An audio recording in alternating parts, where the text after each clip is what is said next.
An elderly woman seated behind an oak desk, golden from many years of care and use, greeted the visitors. Welcome to the Smarty Bean Company. Two men stood in front of the desk and looked at each other, both thinking the woman behind the desk was as old as the desk itself. In fact, the old girl looked like she came with the building when it was built. Then one of the men introduced himself and his partner, and handed the woman a card. The men both looked at the name on the desk, like a team of trained agents working for a detective agency. It read, Miss Maxine Waterton. Yes, Miss Waterton, my name is Eric Pyman, and this is my partner, Frederick Jem. We have an appointment with your boss, Mr. Smarty. You wish to see Mr. Marvin Smarty? Why no, we're here to see the president himself, Martin T. Smarty. Then you're not here to see my boss, gentlemen. You're here to see his son. Martin T. Smarty is the owner and president of the Smarty Bean Company, is he not? The gray-haired woman behind the desk continued. Martin T. Smarty is the president and co-owner of Smarty Bean Company. However, Mr. Marvin Smarty is the founder and major stockholder and father to Mr. Martin T. Smarty. Nonetheless, madam, we are here to see Mr. Martin T. Smarty. Then you're early. Say again? You're too early. Everyone at Smarty Bean Company knows Mr. Martin Smarty naps from 12 to 1 o'clock, which means he never sees anyone before 2 o'clock. Everyone at Smarty Bean, including the janitor, would know this, thought Maxine. Just then, an oak door with a hammered glass panel opened. The only word painted on the door read, Private. Out walked an elderly man in his mid-80s, with white hair, but very fit for a man of his age. He wore a white shirt with the sleeves rolled up and his tie loose. Behind spectacles that were worn on the end of his nose were dark brown eyes. Max, did you type the reports I gave you this morning? There's something I would like you to add to them. Yes, Mr. Smarty, smiling. But it will be no problem to edit them for you. Smarty looked at the two men, and before he could ask, Miss Waterton spoke. These gentlemen are here to see Martin. However, I was just informing them that he would not be available until after 2. Napping, thought Marvin to himself. Perhaps I can help the gentleman. Please step into my office, gentlemen. The three men walked into Marvin's office, and everyone sat down. Well, gentlemen, how may I help you? My name is Eric Pyman, and this is my assistant Frederick Jem, the man replied, looking at his clone sitting next to him. We represent the counting firm of Pyman and Jem. A counting firm? Oh no, my good man, counting. Counting? Yes, our firm specializes in counting things. Finally, the clone spoke, smiling. Why, yes, our specialty, in fact, is beans. You two gentlemen are bean counters? Yes, sir, with the counting firm of Pyman and Jem. I see. And what brings you to Smarty Beans, if I may ask? Why, we were asked by Mr. Smarty, your son, to do a study of how many beans fit into each can of your beans. Marvin's eyes closed for a second and slowly reopened. Sure enough, the men were still sitting across from him, so he knew he wasn't having a dream. Leave it to Martin to not leave well enough alone, he thought. Must have thought this one up during one of his naps, he thought to himself.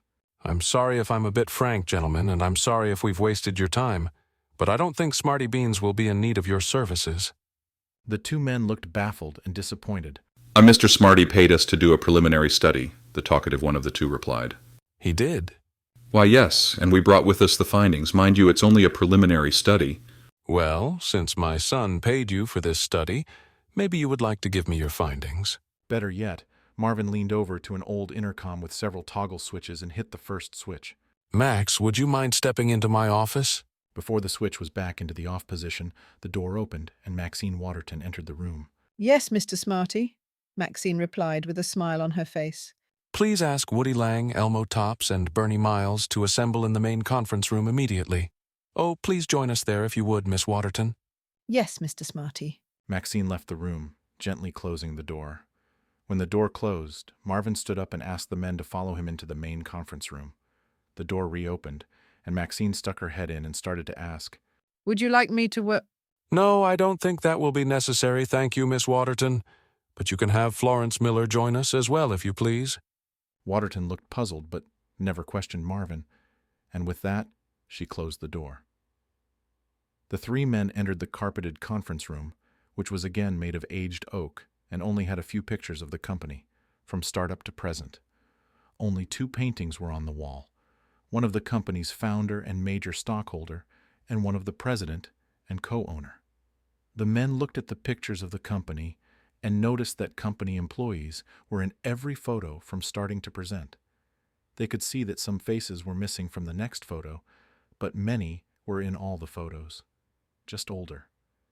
The quieter of the two men even thought he could see similarities in some of the younger people, thinking to himself that many of the employees were related. Marvin offered the two men a seat in one of the heavy oak and leather chairs. He then walked over to a windowed wall which faced the main plant. It was a large all-brick building with several large brick chimneys with smoke coming from the tops. Marvin opened a couple of the windows, and instantly the smell of slow-baking beans entered the room. The aroma was actually quite pleasant, and surprisingly quiet for a company that processed, baked, canned, and shipped beans. The men looked at each other when Marvin turned back to join them at the table. They both noticed that he was smiling with pride at what he had built. Marvin sat at the end of the long table, which only had an intercom and a can of Smarty beans on it. Other than that, there were a row of lights over the table, and the natural daylight made the room very pleasant. The men thought at night the room must glow with warmth from the lighting on all the wood walls, unlike the buildings of present. Just then the first of the men summoned entered the room. It was Woody Lang and Elmo Tops. Afternoon, Woody, Elmo. Please be seated. The two men were seated and asked no questions as to why they were called to the conference room.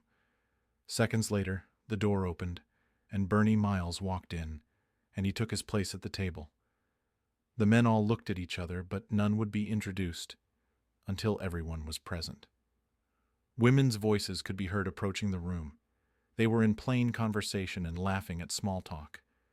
In walked Maxine Waterton with notepad in hand and a pencil sticking out of her silver hair. She looked at her boss, smiling, and took her spot at the table next to him.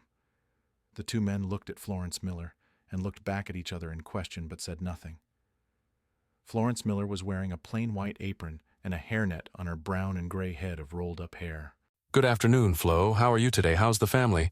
Good afternoon, Mr. Smarty. I'm fine, thank you, and George and the boys are all fine as well, sir. Please have a seat, and I will introduce everyone and let you know why I summoned you all here. Marvin introduced the two men to the small group.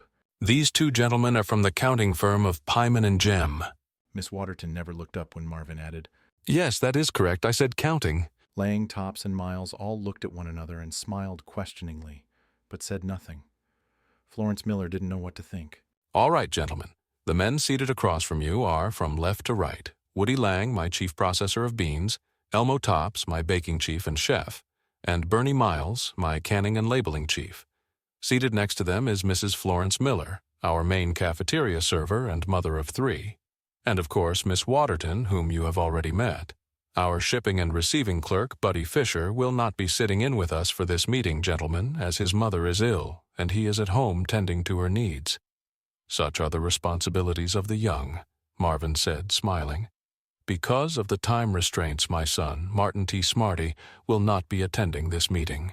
Everyone in the room except the bean counters from Pyman and Jem thought to themselves, napping hour. Before I give the floor to Mr. Pyman and his associate, Mr. Jem, I'm going to ask you all one question. Everyone at the table stared with utmost attention, waiting for the question. Do you know how many beans there are in a can of our beans? Since our receiving clerk is home tending his sick mother, we'll start with you, Woody, since you're the next man to handle the beans at processing. Well, scratching his head, I have to be honest, Mr. Smarty, I do not. I could tell you how many tons of beans we handle a day, but I must say I really do not know how many beans there are in one of our cans. Okay, how about you, Elmo? You're next in line for handling our beans. Do you know how many? No, sir, I can't really say I do. Bernie, I'm not so sure it's a fair question asking you since you only see the cans being filled and the labels being placed on, but give it a whirl. I'm sorry, Mr. Smarty. I don't have the foggiest... Don't feel bad, gentlemen. I'm the founder of the company, and I don't have that answer myself. Perhaps Mrs. Miller would like to give it a stab since she serves our beans every day in the company cafeteria. Go ahead, Flo. Give it a stab, Marvin said, smiling.